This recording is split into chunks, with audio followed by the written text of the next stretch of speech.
Hola, ¿qué tal? ¿Cómo Buenos días. estás? Buenos días a todos. Bueno, vamos a arrancarnos, ¿sale?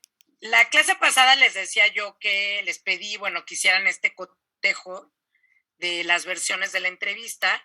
Y entonces, bueno, me gustaría un poco saber, ¿no? Cuáles fueron sus hallazgos al respecto, si encontraron esas frases así que se le atribuyen a Díaz en la entrevista, o si están un poco modificadas, o si en la entrevista en inglés, de la entrevista en inglés a la traducción hubo ahí algún cambiecillo que se pueda observar, o si, bueno, al final el juego que hizo más bien el imparcial fue o sea, el de resaltar esas frases en particular porque tenían, bueno, esta pues intención, alguna intención que todavía no sabemos cómo precisar, ¿no? A ver, Viridiana, por favor. Bueno, maestra, yo sí encontré algo que me llamó la atención es que pues la entrevista del imparcial llega, o sea, ya en lo de Griezmann, a muy poquitas hojas, ¿no? O sea, de las 40 y tantas que son, nada más llega como hasta la 19 de la entrevista y de todo lo demás no dice nada. Pero creo que también en la de Pearson's Magazine, pues después de lo que dice con Porfirio, nada más es como una descripción de México, ¿no? Es como, es que no es una entrevista, porque en este formato no hay ninguna pregunta, no hay ningún signo así. Siento que es como si fuera, no, crónica o no sé cómo se le llamaría eso. Ajá, Porque es que no hay ningún signo de pregunta, nunca se pone así. Entonces, por lo que yo sí encontré las partes de imparcial y acá en el inglés, y sí, pues obviamente la traducción es distinta, no es igual, no es literal, y creo que es muy poco como, si de por sí en la entrevista en inglés ya hay como muchas referencias a Porfirio como describiéndolo, creo que lo hacen aún más poético en el imparcial. Yo creo yo. Ajá. Es lo que yo entendí. O sea, yo en eso. Ok, gracias, Viridiana. Igual, Marco Antonio, te doy la palabra. Recording in progress. Sí, ¿se me escucha bien? Sí, te escuchas bien. Ok, bueno, lo que vi, bueno, yo igual retomando lo que Viridiana dijo, en el periódico es mucho menos de lo que se muestra, por ejemplo, en el texto o el reportaje original que hizo Grillman. Yo lo que pude notar es que principalmente se basa en las propias palabras o en el testimonio que le da Porfirio Díaz a Grillman. Lo más que se remonta en el periódico. Ajá. Y es, por así decirlo, media hoja, que es ahora sí que lo principal de ese volumen del periódico, lo que está referido a la entrevista. Bueno, de los dos periódicos que salieron a partir del texto. Ajá. Ya la traducción que le dieron en el imparcial es totalmente distinta, o es más, como dijo Viridiana, más pintoresca, pero para Porfirio Díaz. Ok, entonces sí hay ahí un juego, ¿no? Igual con la traducción. Muchas gracias, Marco Antonio. Viridiana, ¿alguien más quiere comentar? Bueno, igual este ejercicio también tiene que ver con este aspecto de ser como un poco más agudos, ¿no? O sea, cuando uno está haciendo una investigación y eres muy puntilloso y entonces quieres constatar que efectivamente tu versión es una versión fidedigna y es una traducción, pues te vas entonces al original y haces ese contraste y ese cotejo, ¿no? Aquí efectivamente lo que encuentran tanto Viviana como Marco Antonio es que hay como un juego del periódico, que es de esperarse. O sea, al final ustedes saben que los periódicos, desde sus orígenes, una de sus vocaciones es hacer propaganda, ¿no? Aquí lo que resulta enigmático es un poco qué propaganda, ¿no? O sea, ahorita platicamos más. La clase pasada ya algunos de ustedes dieron algunas opciones, ¿no? O versiones de hacia dónde podía verse esta acción concreta del imparcial, de la publicación de estas frases en específico de la entrevista, ¿no? ¿Qué más les había dejado que hicieran ese cotejo de las frases, que vieran un poco el contraste también con las imágenes, ¿no? En general, las imágenes, ¿de qué son? Cuéntenme.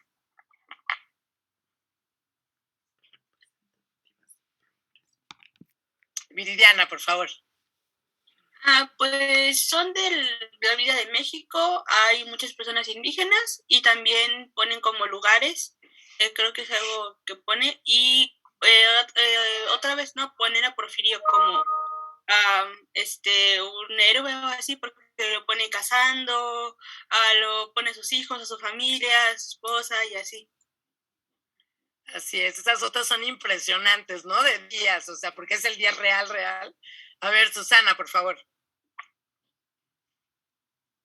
Gracias. Yo creo que igual ponen a Díaz como una persona muy fuerte, ¿no? Creo que incluso detalla ahí de que sí, tiene 75 años y está erguido, está derecho y se ve mucho más distinguido que sus acompañantes más jóvenes, ¿no?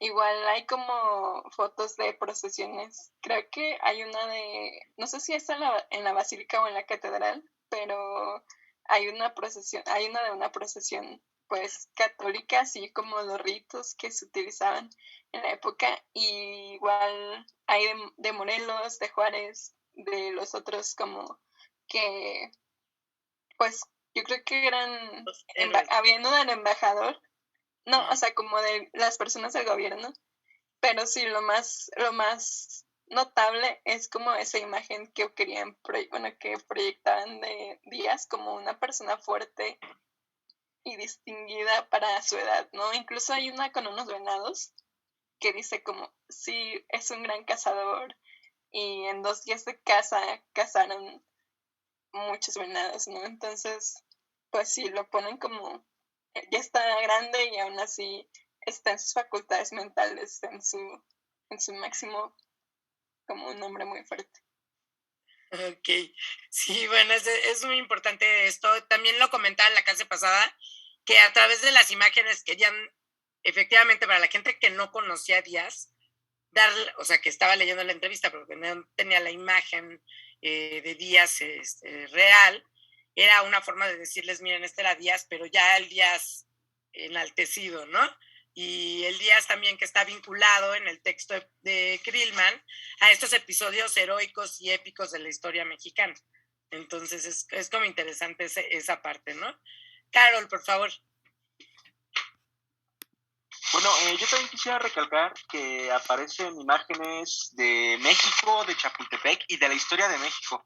Aparecen retratos de Hidalgo, de Morelos, de Juárez, de Maximiliano, y todo esto va hacia el enfoque que está dando de cómo Díaz trajo el orden que estaba posteriormente. Recuerdo bien que había una imagen donde estaba Porfirio, donde estaba Miguel Hidalgo y Benito Juárez. Entonces eran como los padres de la patria, ¿no? Como las personas más importantes para México. Y es importante destacar que Porfirio ya se estaba comparando con ellos. O sea, era un salvador de México.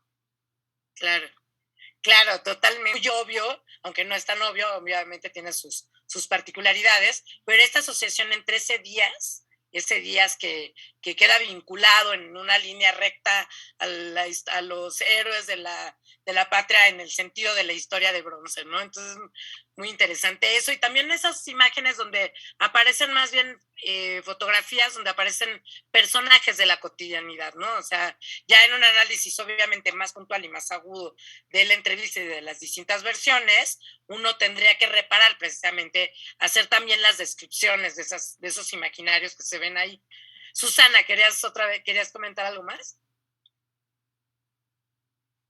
Sí, solo como, bueno, más que un comentario, es como una analogía, no sé si nombrarlo así, pero por ejemplo, AMLO ahorita tiene 67 años. O sea, imaginemos como a un líder de nación 10 años más grande y creo que es como, no sé, shocking que, pues sí, que alguien así tenga, bueno, que alguien a esa edad tenga como sí esa facultad para poder liderar una nación como México.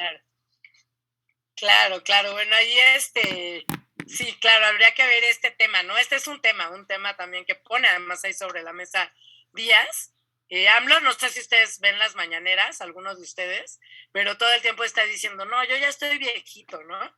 No, yo soy el presidente más viejito que ha asumido el poder con mayor edad, ¿no? Comparado con el resto de los presidentes mexicanos. Y bueno, en fin.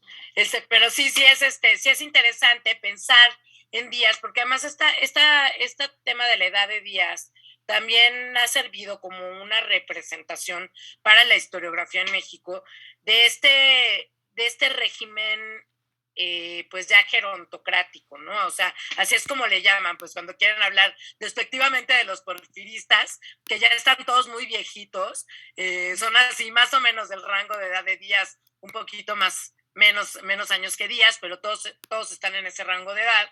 Y entonces cuando quieren decir, bueno, ya, en fin, ya este régimen ya dio de sí, porque los porfiristas pues ya son una gerontocracia más que una clase política convencional, ¿no? Y ya, ¿qué más pueden hacer por el país?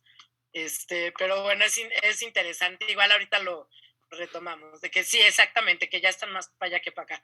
Pero bueno, eso no es el caso de AMLO, tampoco. José, Daniel, por favor. Bueno, la gerontocracia entonces es un término despectivo. Yo tenía entendido que era un término descriptivo porque no venía de allá de Europa. Sí, no necesariamente es un término, no es un término despectivo. O sea, depende del contexto en el que lo utilices, ¿no? Si estás aludiendo a que por esta cuestión de la edad ya la clase política ya está caduca, ya no puede responder con visiones modernas o novedosas a los temas más importantes del Estado, pues entonces sí tiene una connotación despectiva, pues, ¿no? Pero en sí, la gerontocracia es el gobierno de los más viejos, o sea, no es la definición literal, ¿no? Solo que depende del contexto o en qué lugar de la historiografía lo estén poniendo, puede servir como una referencia despectiva, ¿no? Ok. Y en relación a las fotos, bueno, a las imágenes que se muestran en la entrevista en inglés, pues noto que también, bueno, además de Díaz y personajes importantes durante esos tiempos, también se mostró un poco la cultura a través de las festividades y del trabajo de los hombres. Pero eso yo creo que era con el objetivo tal vez de identificar o demostrar el cómo la sociedad estaba de alguna manera unida. Y pues estabilizada. Es decir, si tú tienes grandes revueltas, relativamente no vas a ver ese tipo de acciones en el campo o algo así, sino que relativamente todos van a estar en la guerra. Entonces, como que esas imágenes se podrían presentar para la misma estabilidad del país y para mostrar la misma diversidad de México. Claro. Igual, si quieren ahorita le voy a pedir a Jesús que vaya pasando las imágenes para que también veamos, nada más las imágenes, o sea, si las imágenes en sí tienen un discurso por sí mismas, concatenado obviamente una con otra, pero bueno, lo que sí es importante es esto, o sea, reparar en las imágenes como en las particularidades, estas cuestiones que comentas, Daniel, lo que comentaba Susana, bueno, también comentaba en la clase pasada acerca de la imagen de Díaz, y también reparar si son fotos, litografías, arte plástica, en fin, o sea, si es una pintura, distinguir, por supuesto, qué tipo de imagen es, y bueno, ya si uno es muy, muy, muy, muy obsesivo, obviamente, muy ñoño, o si te vas a dedicar a estudiar la entrevista a Díaz Pilman a fondo, pues identificar de dónde vienen estas imágenes, de dónde sacan estas fotografías, si estas fotografías las toma Krillman, las toman fotógrafos cercanos, en fin, o si son de los fondos fotográficos de aquí de México, ¿no? Elena, por favor.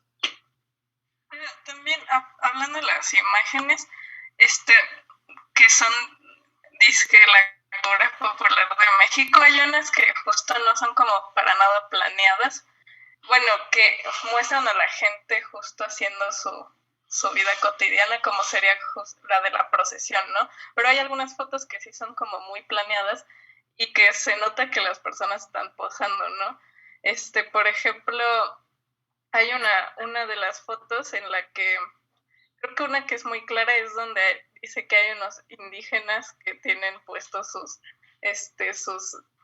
sus trajes para baile o algo así dice. Ajá. O también una de campesinos que todos están como en una fila también como con sus sombreros y así, y nada más que justo a mí personalmente me parece que también hay en las imágenes cumplen cierta exotificación de la gente en México.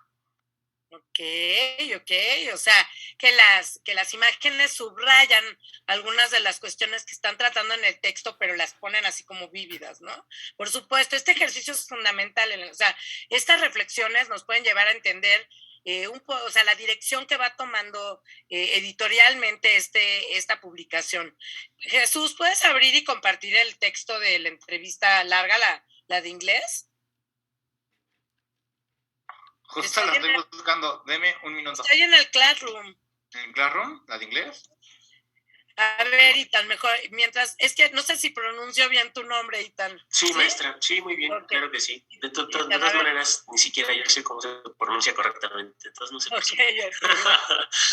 No, finalmente, ahorita que tocamos el tema de las fotografías, pues también son un acompañamiento del texto, y uno de los objetivos que yo he localizado en el texto es resaltar las de por sí ya las semejanzas que hay entre los dos mandatarios, entre Díaz y Roosevelt.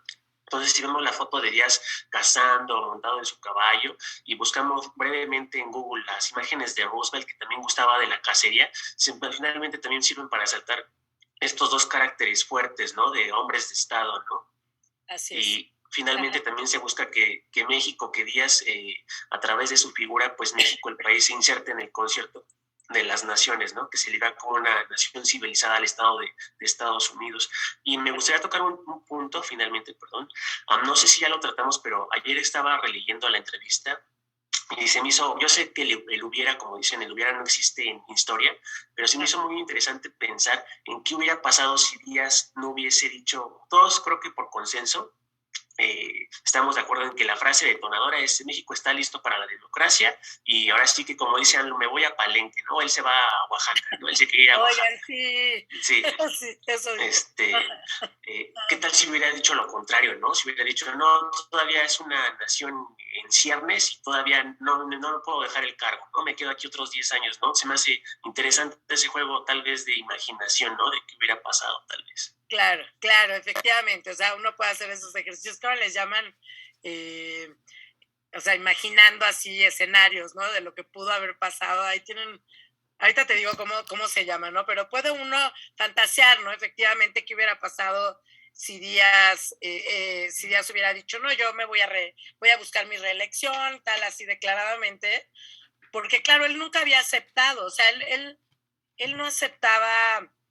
O sea, nunca había hablado de este tema así. O sea, no había hablado nunca de que él seguía en el poder porque bueno, al final no había una legislación que impidiera pues la reelección, ni era un tema, pues ni siquiera para él, porque precisamente había un control de la oposición tan violento que ni siquiera daba esa opción, ¿no? Dice Susana que de todos modos hubiera habido revolución, ¿no? Claro, habría que ver, ¿no? A lo mejor las mismas palabras dichas de esa manera, a lo mejor si él hubiera dicho, sinceramente voy a volver a contender por la elección, de todos modos eso hubiera enfurecido muchísimo, ¿no? A la población y hubiera detonado también la revolución. ¿Cómo le llaman? Factuales. Contrafactuales, cuando hace uno un ejercicio así de pensar en los hechos que como no fueron, haces un ejercicio contrafactual y estás como esto, ¿no? Fantaseando qué pudo haber pasado si Lázaro Cárdenas no lleva a cabo la expropiación petrolera, qué pudo haber pasado, o sea, vaya, de algunos episodios, ¿no? Pero lo que sí es interesante es, no encontraste el texto, ¿verdad, sí, Jesús? lo estoy esperando. A ver, compártelo porque, o sea, más bien, bueno, igual vamos a ir viendo las imágenes, estas fotos, y a lo que voy es, si ustedes eligieron, por ejemplo, si ustedes eligieran hacer un comentario de textos de esta versión de la entrevista a Díaz Krillman, lo puntual sería iniciar, obviamente, con todos los aspectos gráficos muy, muy detenidamente, ¿no? Ir identificando. Lo más seguro es, por este enfoque que tiene Krillman hacia Díaz, que no exista un juego entre la imagen y el texto donde existe ironía, ¿no? A veces lo vamos a ver más adelante, y si estuviéramos viendo cuestiones de racismo, de discriminación, hay muchísimos ejemplos en la historiografía mexicana, muchos ejemplos de fuentes que hacen precisamente estos juegos, ¿no? Donde te cuentan una cosa, pero a través de la imagen te están diciendo la otra. En el fotoperiodismo, sobre todo el fotoperiodismo de los años 60, era muy afín a ello, porque claro, como empieza a haber un control de Estado tan férreo hacia los medios de comunicación, y también hay una violencia de Estado muy notoria, con desapariciones forzadas, muertes, asesinatos de periodistas, etcétera, etcétera.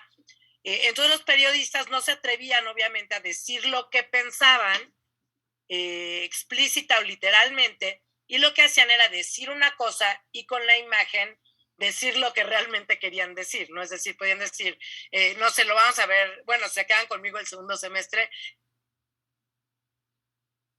periódicos del 60, del 2 de octubre, todo está transcurriendo bien. Hubo una leve trifulca en la plaza de Tlatelolco, pero que fue muy bien atendida y muy bien controlada por las fuerzas de la seguridad del Estado y el ejército y tal, y pasan, pues no sé, a unos estudiantes golpeados en las fotografías, o pasan escenas de la plaza y sangre en el piso de la plaza, en fin, o sea, hacen como este juego. Los periodistas son muy hábiles, muy inteligentes, para poder transgredir, digamos, esa censura, o transgredir la posibilidad de que los encarcelen, etcétera.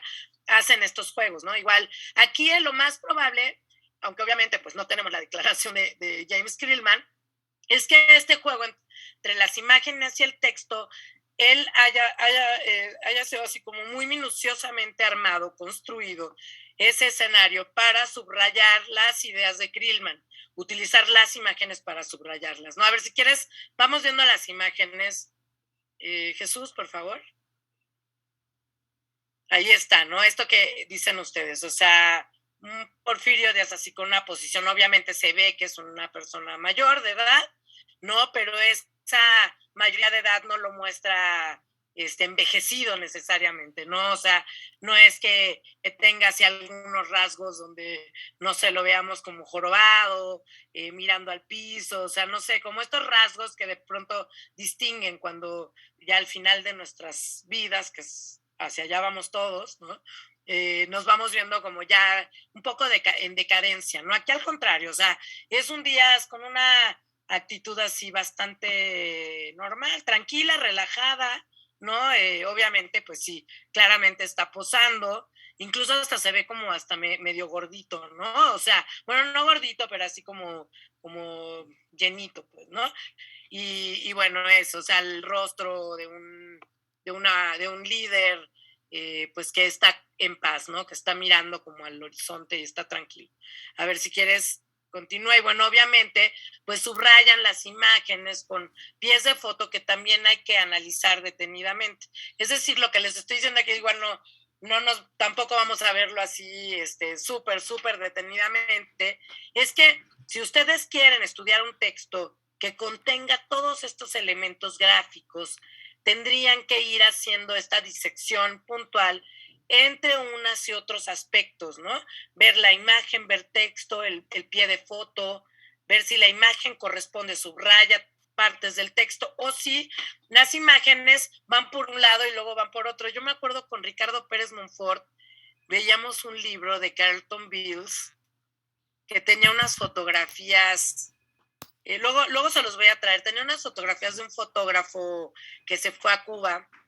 Es un libro que Carlton Beals escribe acerca de la realidad cubana en los años 30 del siglo XX, y va describiendo a la realidad cubana y va acompañando eso con fotografías de un fotógrafo que era de un grupo de fotógrafos norteamericanos en esos años que eran pues unos transgresores, ¿no? Porque estaban tratando de plasmar con sus fotografías pues las atrocidades de la vida en Estados Unidos, y entonces iban mostrando imágenes de la pobreza, de la gente que vivía en la mendicidad.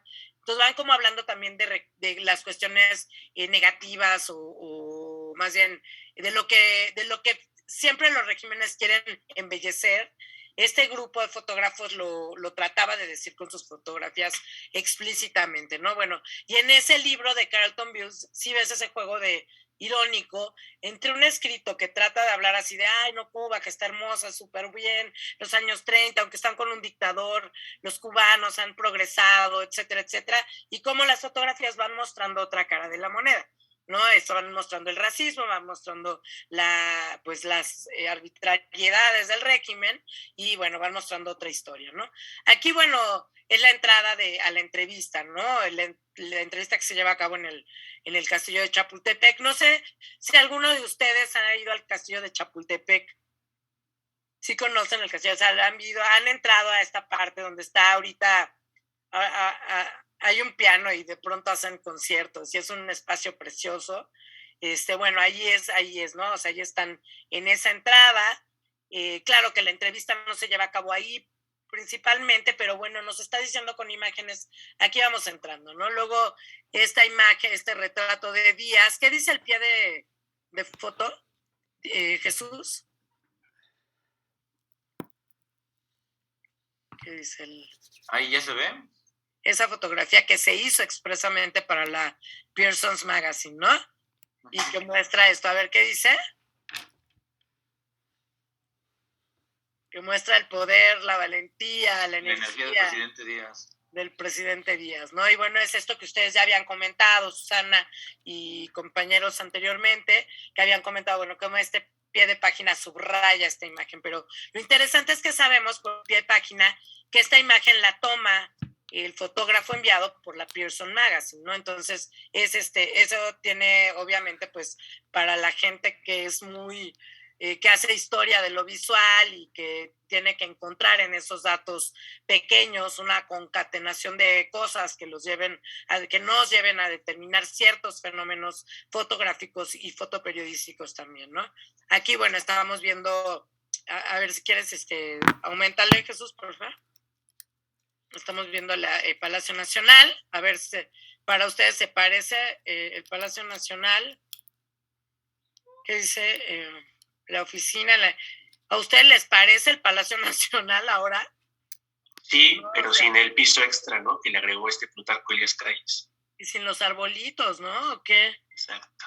¿Verdad? O sea, no sé, bueno, parece más como si algunos palacios de gobierno, pero en los estados, ¿no? Que todavía mantienen esta fisonomía también, lugares agradables. También es como cualquier alcaldía ahora, ¿no, doctora? ¿Qué? Es como cualquier alcaldía de ahora. Sí, como una alcaldía, exactamente. Susana, sí. Y la fachada de ahora es de piedra volcánica, ¿no? Así de es. Otro color completamente. Sí, ahí, bueno, obviamente, pues esta imagen serviría, Susana, para contar, pues estos cambios que ha habido, ¿no? En la fisonomía del Palacio Nacional, que al final, bueno, también tiene su historia como de emblemática, pues, ¿no? ¿Qué más? A ver, sigamos viendo algunas otras. Esto también tendríamos que determinar si es una pintura, si es una acuarela. Aquí se ve más, ¿no? Aquí se ve más Palacio Nacional, ¿verdad? Es por la perspectiva de la toma, entonces,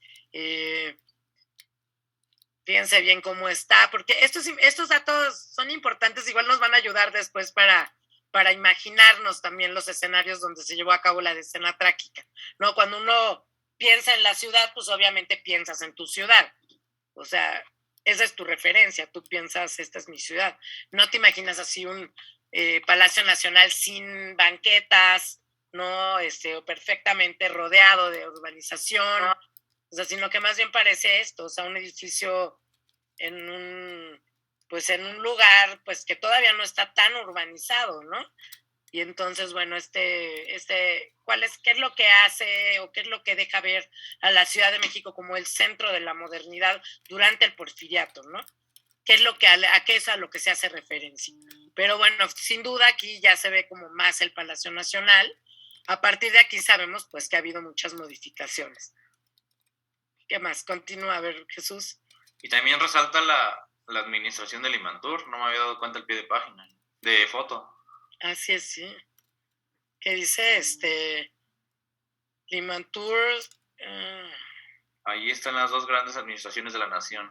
Así es, exactamente.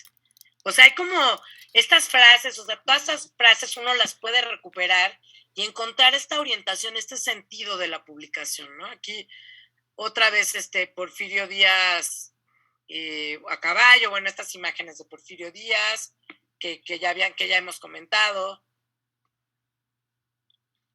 Aquí esto que comentaban ahorita, no al final, Elena, de estas visiones o de estas vistas de la ciudad que son como del México viejo, dice, o que hizo el México, ¿no?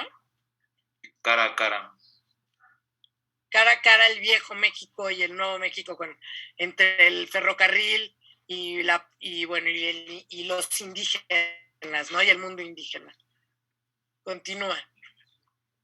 Y bueno, también ver si estas frases están sacadas del texto, ¿no? O sea, o si son frases hechas exclusivamente para la foto. Aquí, bueno, igual otra vez Porfirio Díaz, pero ya, o sea, con sus galardones militares. ¿Qué más? Igual o sea, hay gente como Rebeca Villalobos que se ha dedicado a estudiar en términos de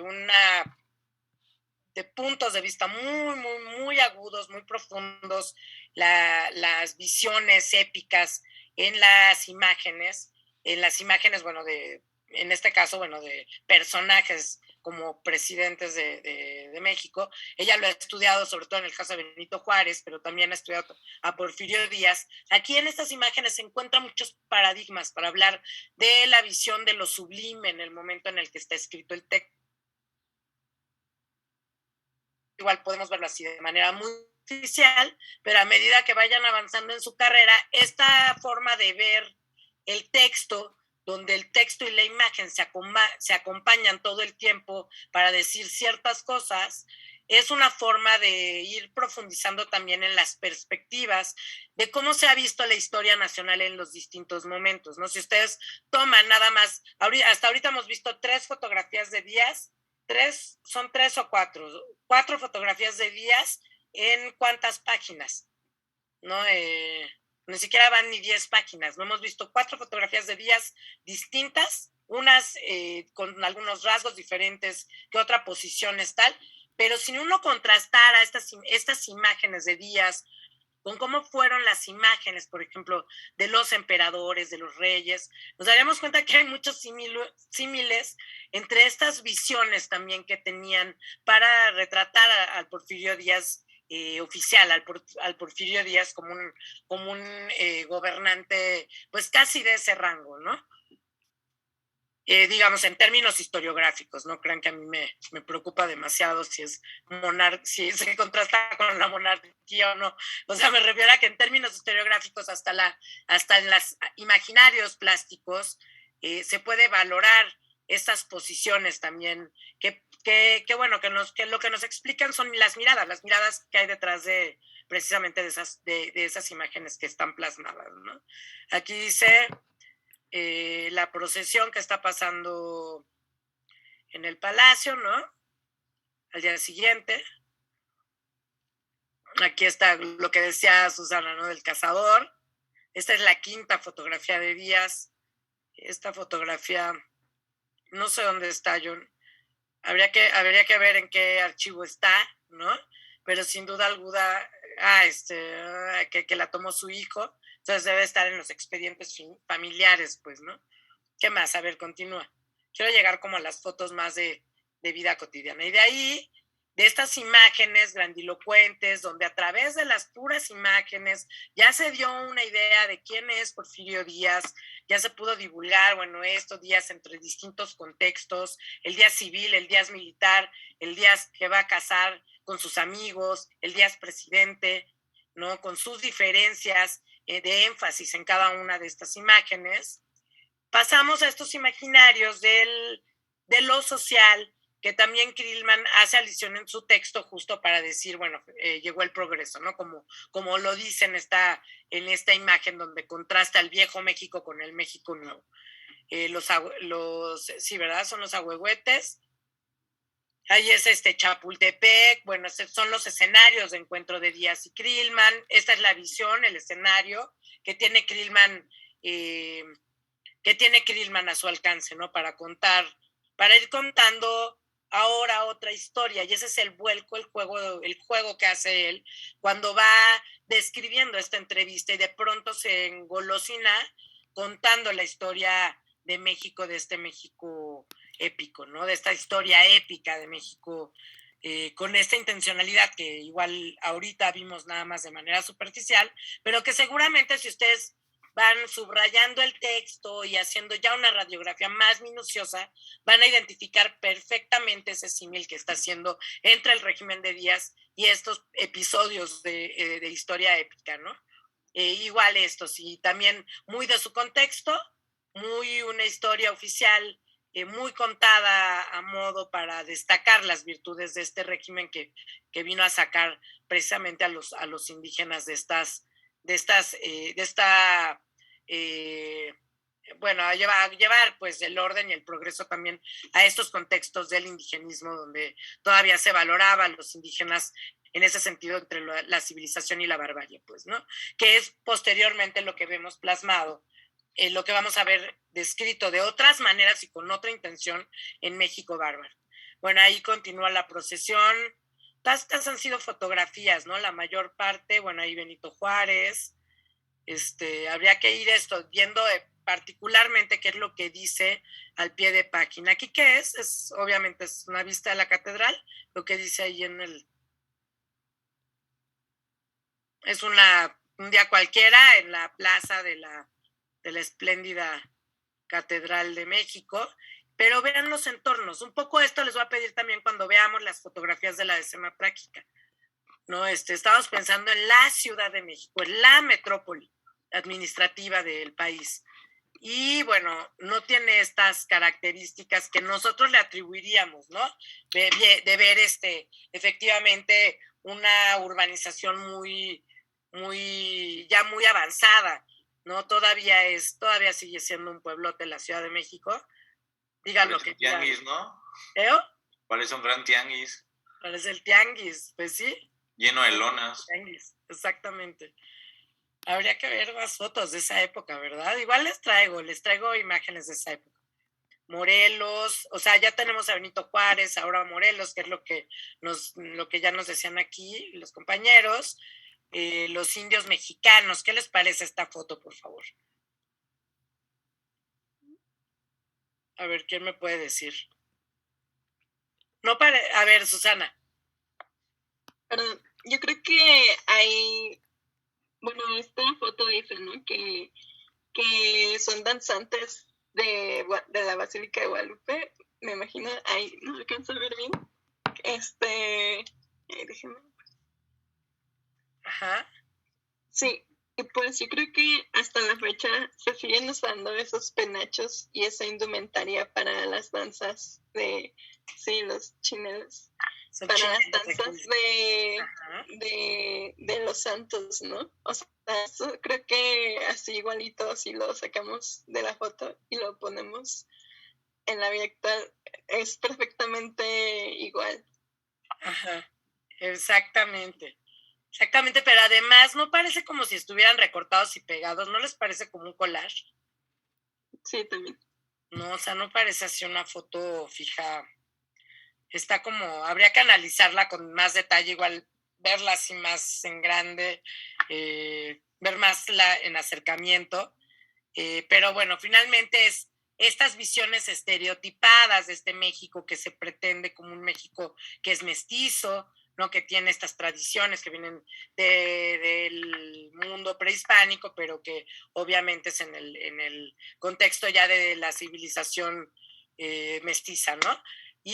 Pero siempre es como el estereotipo, ¿no? Entonces es el referente. Pues a ver qué dice el pie de foto, perdón.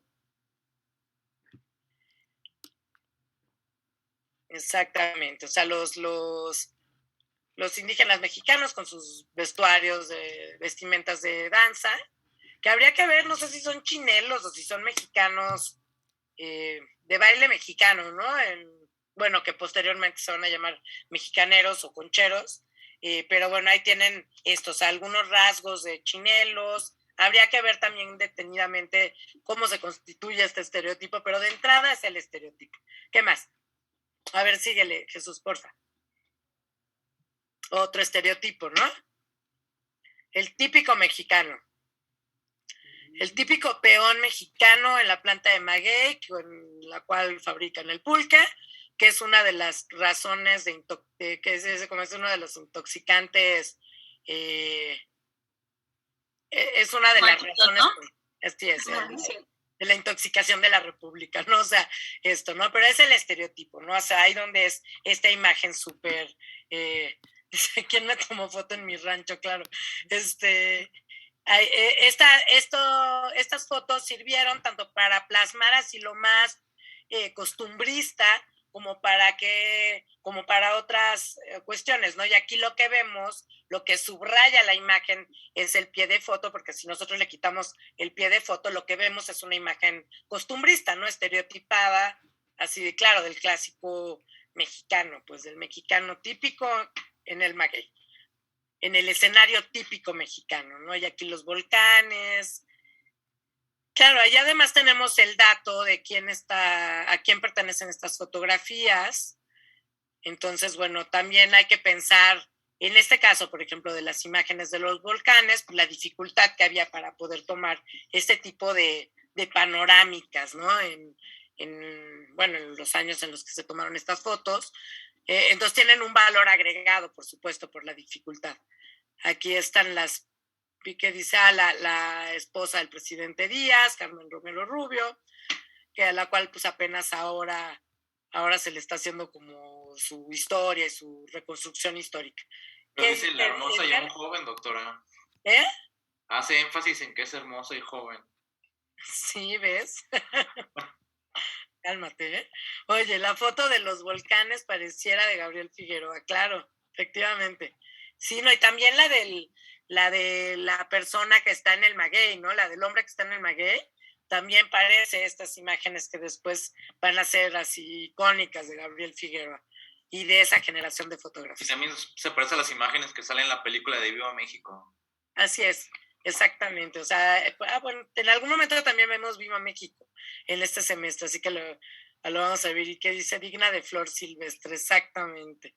Así es, tal cual. O sea, aquí lo que vemos es también como si nosotros quisiéramos construir estos imaginarios de ese México que se veía como el México típico, que es estas historias tan fascinantes que ha reconstruido, que ha hecho mi maestro Ricardo Pérez Monfort. Tendríamos que justo decir que estos imaginarios vienen del siglo XIX, ¿no? O sea, que no inician con la revolución y que no es la revolución la que pone de frente estos estereotipos de lo típico, de lo nacional, de lo propio, sino que empiezan desde mucho antes y que el porfiriato justo hace posible, con estas lecturas históricas, épicas, y con esta historia oficial de bronce, permite precisamente la construcción de estos estereotipos en ese sentido, ¿no? Bueno, aquí hay otro retrato de Díaz. Ahí este retrato no sé de quién es, pero ahí dice, es que no, déjenme ponerme mis lentes.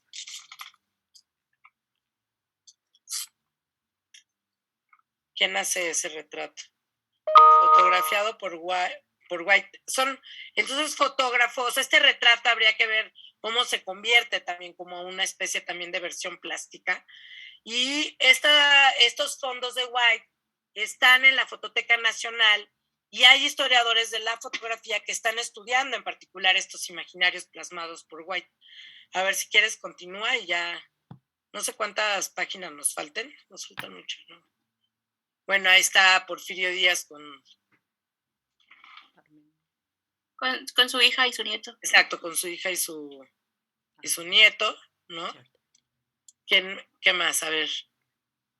Ya es otro retrato de Díaz, ahora ya en familia.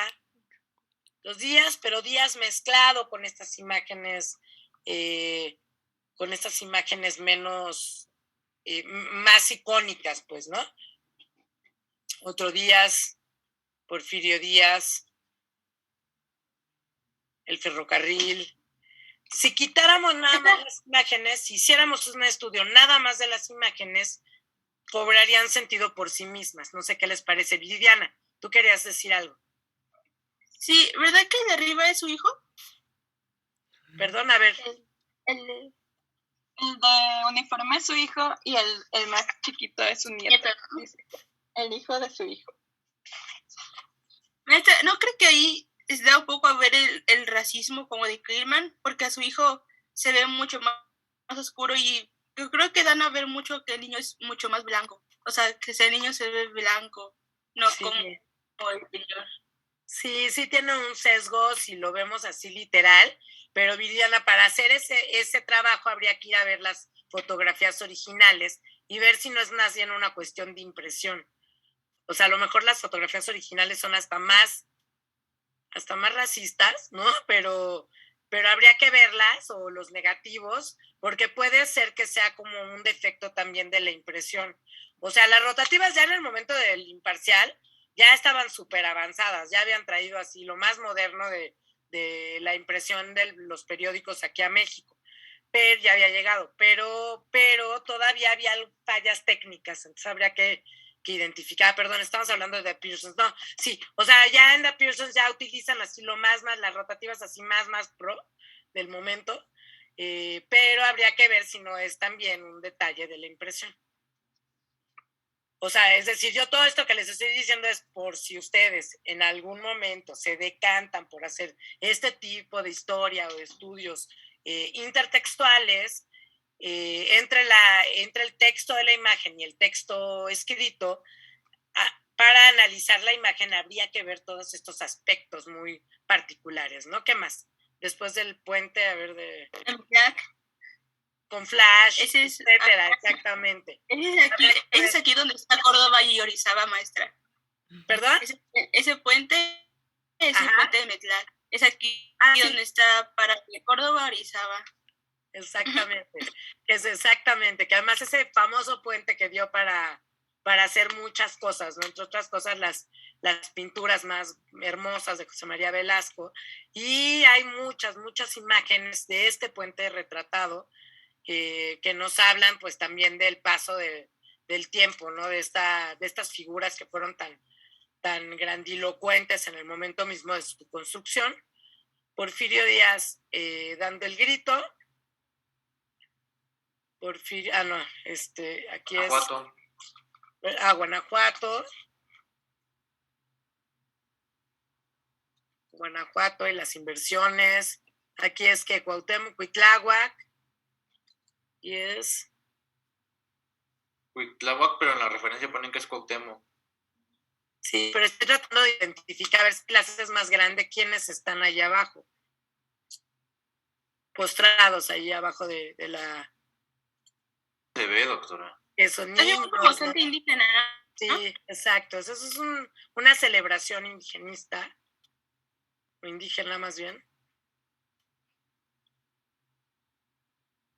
Exacto. O sea, y ahí, por ejemplo, hay muchos detalles, ¿no? Que podrían por sí mismos también describir la intencionalidad de esta fotografía. Pero bueno, aquí tampoco se aprecia mucho porque, bueno, esto también es la reproducción del original en facsímil, que seguramente, bueno, ya tiene pues en sí otros defectos, ¿no? Aquí, ¿quién es? El Maximiliano, ¿no? En fin, o sea, a lo que voy un poco, igual ya no los canso con las fotos, aunque déjame ver esta, a ver, de la tehuana, ¿no? Igual, o sea, esta imagen, la del hombre en el maguey, la de los chinelos, todas estas imágenes que sirven para hablar de ese México tradicional, ¿no? De este México bárbaro, diría John Kenneth Turner, de ese México, pues que es el típico México, ¿no? Ese México que todavía vive en esos entornos donde no ha llegado la modernidad, pero bueno, finalmente pues está Porfirio Díaz que también ha protegido a ese pueblo mexicano, a ese pueblo niño, ya lo dice en el texto, y entonces las imágenes lo que subrayan es un poco a ese pueblo niño, ¿no? Ese pueblo que todavía le hace falta algunos asuntos para llegar a la modernidad y poder avanzar, ¿no? O progresar, en el sentido más literal del progreso, en términos de manejados por los porfiristas. Hidalgo, en fin, o sea, ya hay una lectura de la imagen súper interesante en la entrevista a Díaz-Creelman, en la Pearson Magazine, que es este juego precisamente entre lo individual y lo colectivo. O sea, los personajes heroicos sí tienen nombre, los otros son la colectividad, es el pueblo mexicano, es el pueblo, este pueblo que bebe pulque y por eso, bueno, es incivilizado, ¿no? En fin, o sea, ven cómo van construyendo alusiones que sí dan sentido a lo que uno va leyendo. Muchas veces les digo, las imágenes sirven nada más para ilustrar, pero en este caso da la impresión de una selección de imágenes muy finamente o muy agudamente seleccionadas para subrayar cuestiones importantes que se están viendo en el texto, ¿no? El gobernador, el vicepresidente Corral, y los porfiristas, ¿no? También personajes, ¿no? Como que otro tipo de personajes que no son mexicanos. ¿Continúas? Las infancias, en fin, hay como nos dan como muchos datos, no muchos datos, o sea, es decir, que lo que estamos viendo es una Ya se acabó, doctora. construcción perfectamente, ¿una qué? Ya se acabó. Sí, ya, perfecto, ya te sales. Estamos viendo que la entrevista de Díaz-Creelman no era solo una entrevista, ¿no? Sino que lo que se publicó en The Pearson Magazine es un texto agudamente construido donde hay un diálogo entre un discurso muy bien pensado entre el texto y la imagen. Y eso nos ayuda a reforzar ciertas nociones que está transmitiendo Creelman en su entrevista, nociones como la civilización y la barbarie, el orden y el progreso, las bondades, pueblo mexicano, etcétera, ¿no? O sea, si nosotros hiciéramos ese ejercicio, no sé si hicieron el ejercicio de subrayar, más bien como las ideas generales que se van exponiendo en el texto, pues muchas de estas irían en este sentido, ¿no? Los indígenas, el pueblo mexicano en colectivo, pero están los héroes que están perfectamente, tienen su especificidad, porque bueno, tienen su nombre, etcétera, etcétera. Ver los pies de foto para ver qué es lo que recalca el autor, y esto en su conjunto. Bueno, recapitulando un poco, estamos viendo en sí lo que Mauricio Tenorio diría que es la historia de la entrevista a Díaz-Creelman. Esta historia de la entrevista a Díaz-Creelman nos pone primero frente a dos personajes. Uno es James Creelman, y otro es Porfirio Díaz.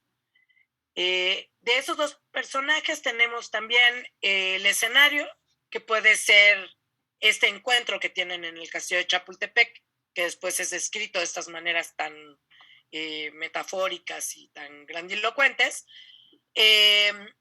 Y tenemos también el escenario de la revista Pearson's, ¿no? Entonces, este escenario que nosotros que hemos ido desglosando a lo largo de esta clase, con más detenimiento, en el que nos habla esta entrevista de temas pues que quizás cobran más importancia en el contexto norteamericano, como es precisamente la reelección de Roosevelt, ¿no? Aquí, bueno, como historiadores lo que hacemos es pues tener muy claros los contextos, y estamos obligados a investigar o a ver o a leer lo que se ha escrito de la historia de Estados Unidos en ese momento, ver en qué momento político están, si tenemos algún libro donde se identifiquen precisamente estos grupos políticos, los republicanos, los demócratas, cómo son sus historias, en qué posición está Roosevelt, qué está pasando, todo lo que ha pasado a los breves años de haberse encontrado Creelman con Díaz, al enfrentarse Estados Unidos con España, en Cuba y Puerto Rico, y con estas visiones ya que ahorita algunos comentaron también y la clase anterior, de los Estados Unidos como una potencia de primer nivel, ¿no? Como una potencia que está pensando ya en estrategias geopolíticas, que ya está aplicando sus estrategias geopolíticas de expansionismo y que, bueno, precisamente tiene toda una filosofía geopolítica al respecto. Y por otro lado, pues destacando algunas visiones de este México que quedan plasmados a través de las palabras de Díaz, ¿no? Entonces, el texto de la entrevista es muy pequeño comparado con el texto en sí que construye Krillman, ¿no? La porción de la entrevista puede ser una tercera parte del texto, distribuida a lo largo del libro, bueno, es que sí puede ser visto como un libro, a lo largo del número de la revista Pearsons, y no necesariamente cuando uno lee la entrevista o lee esta versión del texto, reparas en esos fragmentos de la entrevista. Más bien lo vas leyendo como alguno de ustedes dijo ahora, bueno, como Susana decía al principio, o Viridiana decían al principio, no recuerdo, que en sí,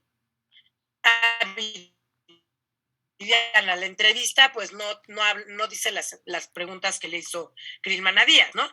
Entonces lo que vas leyendo es la secuencia, o sea, una narración, una crónica, una narración donde el autor introduce esos fragmentos citados de la entrevista para dibujar ciertos escenarios en México, ¿no? Y algunos de los más impresionantes pues son estos comentarios que hace, estos escenarios de México que hacen para precisamente referirse ¿cómo se dice? Al pueblo, a este pueblo mexicano, cómo vive el pueblo, ¿no? A la devoción que tienen por la Virgen de Guadalupe, a cómo es mestizo, pero todavía ese mestizaje, pues todavía no ha llegado a llevar al pueblo mexicano a la civilización, entonces todavía se mide con este folclorismo, con esta visión folclorista que no necesariamente es para aplaudir esa parte del desarrollo del pueblo mexicano en muchos de los sentidos, ¿no? En fin, o sea, hay una idea de Díaz, hay una idea de México, hay una idea de Estados Unidos, hay una idea de Roosevelt, hay una idea del progreso, hay una idea del mestizaje, hay una idea, si se quiere decir, del cambio, o sea, de la raza, ¿no? Hay una idea de la raza. Es muy interesante esa parte, o sea, toda esa parte donde uno puede identificar estas nociones de raza, de pueblo, es muy importante porque precisamente ahí es donde encuentras también esta impronta de de décadas de estudiar o de ver la realidad mexicana desde las lentes del positivismo, del naturalismo o de los positivismos, de los naturalismos, que tanto impacto tuvieron precisamente en la construcción de políticas públicas en México, ¿no?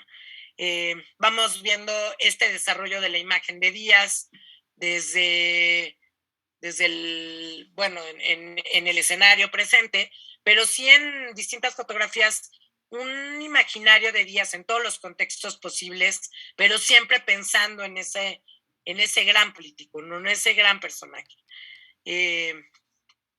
Entre los reyes y Napoleón, ¿no? Así de valiente como Napoleón y así de magnífico como un rey de cualquier contexto de reyes, ¿no? No tenemos una foto en sí del momento en el que se encuentra. Tenemos unos pocos retratos de Krillman, tenemos los retratos que ilustran el libro de Porfirio Díaz. Entonces, toda esta secuencia de cómo fue la entrevista, una entrevista que, ¿quién decía la clase pasada? Ahorita me acuerdo quién decía, en realidad nunca sabremos o no sabemos si existen archivos secretos de la entrevista y ahí está la entrevista tal cual, literal, explícita, pero si no, nunca sabemos, y entonces lo que hacemos justo cuando nos damos cuenta que estamos haciendo la historia de la entrevista es fantasear en cómo habrá sido ese encuentro, ¿no? ¿Cómo habrá sido ese encuentro? O sea, ¿se imaginan a James Krillman sentado frente a Porfirio Díaz? O sea, claro, con las tablas de Krillman igual, bueno, lo entrevista y empieza a volverse natural la conversación entre ellos, pero no me imagino el impacto de Krillman de conocer a Díaz. O sea, ¿cuál habrá sido la impresión? O sea, no casi de fanático que puede desmayarse, ¿no? Viendo así o sea, no sé si al ídolo, pero así a este gran personaje que luego, bueno, lo plasma de maneras muy bonitas y muy metafóricas en su texto, ¿no? En donde yo creo que sí hay una dosis de propaganda, obviamente, pero también, como comentamos la otra clase, una gran dosis de admiración. Entonces, esta entrevista hay que entrarle por ahí también. O sea, parte de la dificultad que tenemos es esto, no tenemos esas claves, no tenemos la entrevista, no sabemos. Ya me acordé que otra cosa les había pedido, que se fantasearan en qué preguntas le había hecho Krillman a Díaz. ¿Qué fue lo que le preguntó? ¿Cómo se ve usted como presidente? ¿Cómo ve usted el momento presente en México? ¿Cómo ve usted su gobierno? No sé, ¿qué preguntas pudo haberle hecho Krillman que desataron finalmente todo este discurso, que permitieron construir todo este discurso, y que ese mismo discurso, al ser sustraído de la entrevista, llevado al periódico El Imparcial, adquiriera estas connotaciones, ¿no? Esta historia, pues hay que verla en esos tres tiempos, ¿no? En la entrevista publicada en The Pearsons, en la entrevista cuando se está llevando a cabo, la entrevista publicada en The Pearsons Magazine y la entrevista publicada en El Imparcial, porque la versión traducida completa del inglés de Pearsons se gesta mucho tiempo después, ¿no? Entonces son tres tiempos, son dos personajes, son tres escenarios posibles, son distintos, con distintas tonalidades, ¿no? La Pearsons Magazine tiene una línea editorial que, como algunos de ustedes también comentaron, abreva más, así creo que lo comentó Carol, se inclina más hacia una propaganda, para apoyar a los republicanos, y declaradamente, ¿no? Hace esta propaganda para apoyarlos. Y entonces, bueno, está en ese contexto el Imparcial, que es un periódico oficialista que ha apoyado por completo, idealizado, seguido de las maneras más grandilocuentes también todos los procesos de los gobiernos distintos en los que Díaz ha gobernado al país, y bueno, ha acompañado precisamente esa narrativa oficialista y oficial que vemos aquí plasmada, ¿no? Entonces son dos procesos ya de construcción periodística, de narrativas periodísticas, de imaginarios, y por supuesto, como es el periodismo, dos procesos diferentes de construcción de opinión pública, ¿no? El impacto que tuvo, la recepción que pudo haber tenido la Pearsons Magazine en Estados Unidos tiene una orientación, tiene un sentido, tiene una explicación que hay que encontrarla nosotros, la buscamos, la encontramos porque estamos en esa búsqueda como historiadores, y en El Imparcial pues tiene otras connotaciones, ¿no? Yo les llamo, otra pregunta que les hice, si ustedes creían que estas declaraciones de Díaz, que fueron recuperadas de la entrevista y publicadas en El Imparcial, se habían sido una inocentada de Díaz, o si tenían todo un sentido, o qué es lo que se había propuesto El Imparcial al publicar nada más esas frases, ¿no? O sea, en sí no publica toda la visión. Creo que habla un poco de estas visiones del pueblo mexicano, este pueblo que todavía pues no ha llegado a la madurez declarada en este sentido de ya poder buscar por sí mismo a otra opción de gobierno, otra opción de vida, pero que bueno, sigue siendo un pueblo que mantiene así sus características entre lo tradicional, lo folclórico, lo atemporal también, ¿no?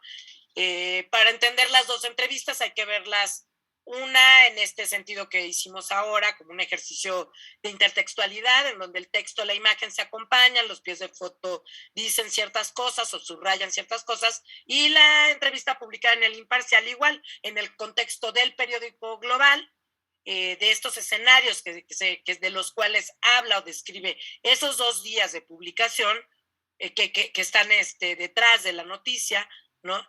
Y por supuesto hay un tiempo que todavía no, al que todavía no hayamos llegado a Madero. Ese es un último tiempo.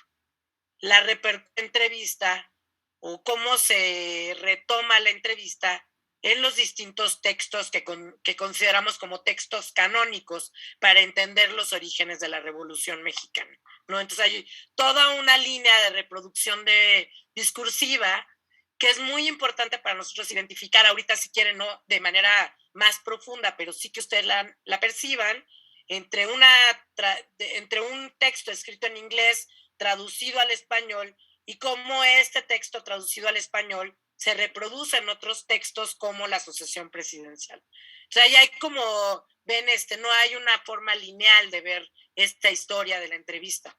O sea, no hay una historia donde empieza en este lado, todo suena súper lógico y al final hay una sola respuesta completamente lógica con lo que acabamos de ver, ¿no? Si ustedes ven, es una historia que puede tener muchos momentos de enorme confusión, ¿no? Porque además, bueno, si lo que queremos es, si lo que queremos es entender a la publicación o la entrevista en sí como un fenómeno, entonces al centrarnos en la entrevista a lo mejor perdemos algunos de los episodios que nos cuenta la entrevista.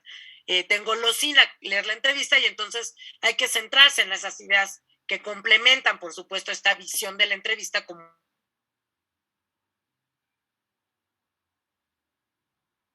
polvorín. Entonces, no desconozco cómo en la historiografía norteamericana se habrá reflejado esa entrevista. Eso sí yo no lo sé. Habría que preguntarlo, ¿no? O investigarlo. Pero sí conocemos cómo es que en el entorno mexicano se recupera la entrevista. Y bueno, pues siempre vamos a hablar de estas maneras enredadas los historiadores, ¿no? Porque además, como no queremos generalizar, tenemos que decir, bueno, yo estoy hablando de la entrevista Díaz-Krillman, que fue traducida de la gran entrevista publicada en The Pearsons y reproducida de estas maneras en otros lugares, ¿no? Y para eso ya hicimos un párrafo nada más explicativo de por qué estamos utilizando esa fuente histórica. A veces con que nosotros lo sepamos, con que sepamos qué material estamos usando. Si decidimos trabajar con la entrevista publicada en El Imparcial, con que sepamos de dónde viene esa entrevista, cuál es su historia detrás, que esta historia no sea ustedes, ahorita ya les pregunto a ustedes, no sé si la historia en sí de la entrevista, nada más de la circulación de la entrevista, les parece fascinante o no. O sea, a mí me parece fascinante en el sentido de cómo estas ideas circulan, ¿no? Más allá de quién las dice en sí. O sea, más allá de quién las escribe. O sea, sabemos que son las palabras de Díaz o las expresiones de Díaz hechas a un periodista norteamericano, pero a la postre lo que sabemos es que son las ideas de Díaz, de un Díaz que ya dice que México está preparado para la democracia, para que la oposición, para que haya un partido de oposición, y al final, a la vuelta de tuerca se vuelve a contender por el poder presidencial, ¿no? Entonces, ¿dónde quedó James Krillman, por ejemplo, no? No se fue quedando atrás, o nada más como una mención en el título entrevista Díaz-Krillman. Y también dónde queda Porfirio Díaz después, ¿no? Cuando Madero transcribe las frases de Krillman en su prólogo y después hace un ejercicio similar al que hace Krillman para contar los grandes episodios épicos de la historia de México y ya donde quedó Porfirio Díaz, ¿no? Entonces o sea, aunque no son textos, digamos que la historiografía tomaría como textos de historia, hay un juego con la historia, un uso de la historia, un uso político de la historia súper interesante, ¿no? Y esto, bueno, pues es de lo que hemos hablado, ¿no? Dice Susana, hay bibliografía de Krillman sobre el tema después de la revolución, la verdad no sé, o sea, habría que buscarla, ¿no? Ahí a ver si puedes tú, Susana, echarte un clavadín, ¿no? A ver qué encuentras. Sería muy interesante ver también, porque en sí ya no sabemos también después qué pasa con Krillman, o sea, no es que está encumbrado en el gran periodista que tuvo la oportunidad no solamente de ir a la guerra hispano-cubano-norteamericana y estar ahí presente en la guerra y entrevistar los soldados en los escenarios de guerra, o sea, los primeros, hacer un ejercicio, una práctica periodística de principios del siglo XIX, de XX, ya como periodista de guerra, sino que también, bueno, tuvo la oportunidad de entrevistar a Porfirio Díaz y a otros grandes personajes. ¿Qué fue de Krillman? No sabemos qué fue de Krillman después, así, o sea, no hay una buena biografía de Krillman que nos permita así comprender desde ese joven que se fue a esos escenarios de guerra en Cuba, en la Cuba que está por independizarse, y tampoco sabemos pues qué fue de este personaje cuando se sentó enfrente de Porfirio Díaz, pero sí nos lo podemos imaginar, ¿no? No sé, bueno, si ustedes tienen alguna preferencia por algún personaje político en la historia de México, pero imagínense, o en la historia mundial, no mexicana, en la historia mundial, ¿no? O sea, imagínense ustedes sentados entrevistando pues a su personaje, ¿no? O a personaje, o sea, me refiero a esas hombres y mujeres que resultan totalmente admirables, ¿no? Y que siempre como historiadores somos muy susceptibles, ¿no? De decir, no, vamos a hablar de los hombres, del hombre de carne y hueso, pues, pero para nosotros siguen siendo, pues, heroicos, ¿no? Y eso, pues, está precioso también, ¿no? Siempre, como historiadores, pues, igual no dejamos también de tener esta como parte de juego de niños, ¿no? Que estás buscando, pues, estos imaginarios también idílicos. No sé quién quiere terminar esto. ¿Cómo ven? ¿Cómo ven esta historia de la entrevista? ¿Cómo ven esta entrada al comentario de textos? Para la próxima clase vamos a empezar a ver ya a John Kenneth Turner.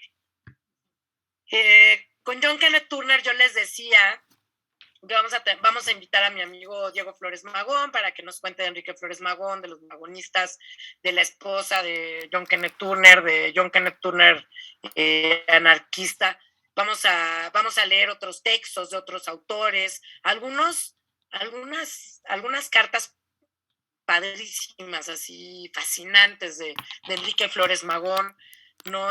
Para que ustedes vayan viendo también cómo cuando viene Kenneth Turner, pues viene empapado también de qué está pasando en México en términos políticos, en términos de pensamiento político, ¿no? Y ahí también hay una circularidad de las ideas que es muy interesante y lo vamos a ver en su libro. Entonces, pues vayan no desempolvándolo porque se los acabo de pedir, pero vayan sacándolo. Y bueno, para que vean cómo leo yo con mis post-its, ¿no? Voy sacando por colores, pues ciertos temas, ¿no? Pero vayan sacándolo, leyendo, bueno, el prólogo, en fin, vayan echándole un ojito, después vemos cómo lo dividimos para ir haciendo la lectura. Hay un libro que escribió Armando Bartra, que se llama México Bárbaro también, que es un estudio de todo lo que vivió John Kenneth Turner. O sea, Armando Bartra se obsesiona y decide comprobar que todo lo que vio Kenneth Turner fue real a partir de las fuentes históricas. Entonces va a las fuentes, reconstruye esta vida social, económica, campesina del sur de Yucatán, bueno, de Yucatán, de la península de Yucatán.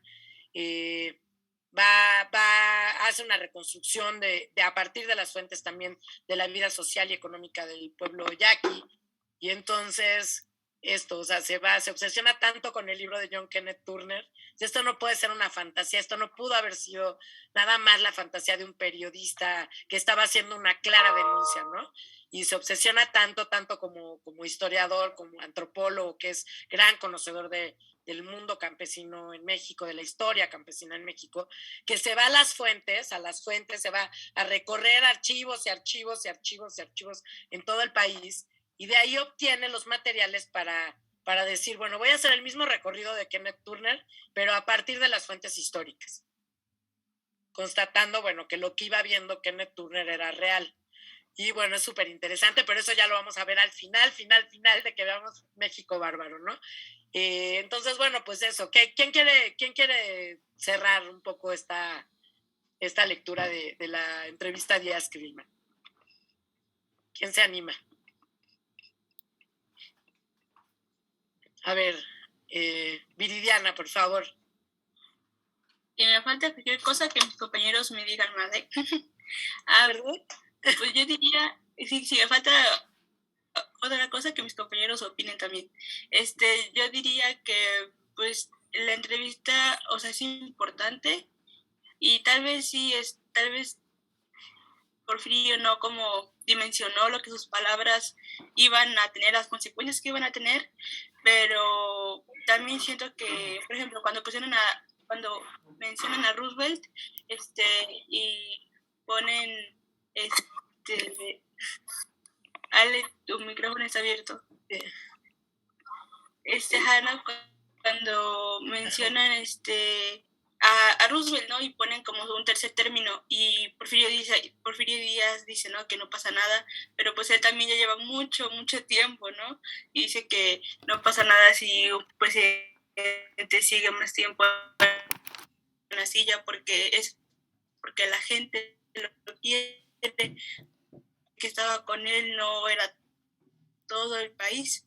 Y creo que eso es importante, ¿no? Porque creo que da como a entender, obviamente, ¿no? Que Porfirio no entendía, decía que trabajaba para su pueblo, pero su pueblo no estaba bien, o sea, era un pueblo sin educación, y con muchos problemas, ¿no? Y siento que también Krillman tiene mucho que ver por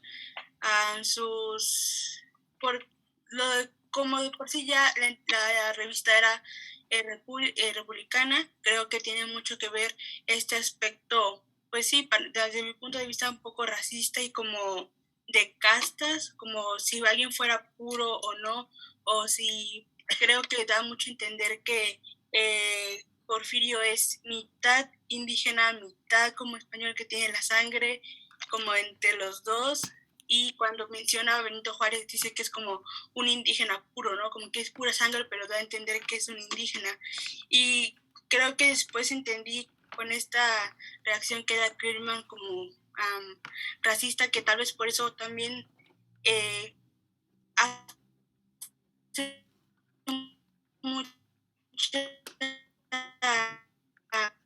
quiere parecer algo que no es, como que denota mucho, por ejemplo, su nariz o todo eso, que es como no deja de ser indígena, como que creo que es algo así, yo lo pondría de esa forma, que ese es uno de los propósitos de Krillman, ¿no? Que da a entender que sigue siendo, ¿no? Y que intenta sacar a México como de el estancamiento que hay, pero porque son indígenas.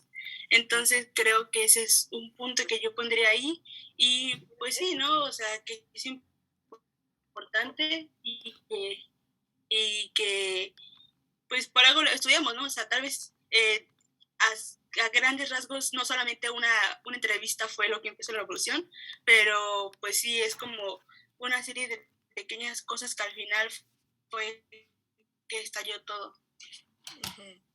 Ok, Viridiana, a ver, es interesante. Entonces tú sí adviertes un dejo de irónico en Krillman, o sea, que por un lado está obviamente describiendo un gran personaje, pero por otro lado está siendo crítico frente a estas cuestiones racistas o está exponiendo esas cuestiones desde su visión racista. ¿No? ¿Sí te entendí bien? Sí. Okay. Yo siento que es eso. Ok, perfecto. Bueno, por un lado puede ser un texto efectivamente importante para dejar plasmados estos asuntos. Podemos discutir, si quieres, sobre esta pretensión de Krillman o si es más sobre la tradición que él viene de valorar, pues, en términos culturales, las culturas en general. Y esto a lo mejor sí, o sea, de ver a la cultura mexicana desde un punto de vista totalmente racista, ¿no? Y por ello, bueno, pues tampoco Porfirio Díaz se escapa. Viridiana, con la otra tocaya.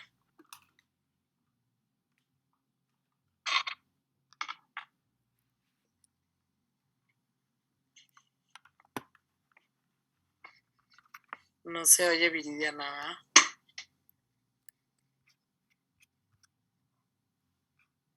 Bueno, a lo mejor ahorita esperamos tantito a Viridiana, ya que empiece a oírse. Le damos la palabra a Daniel, a José Daniel. ¿Ya no? Ah.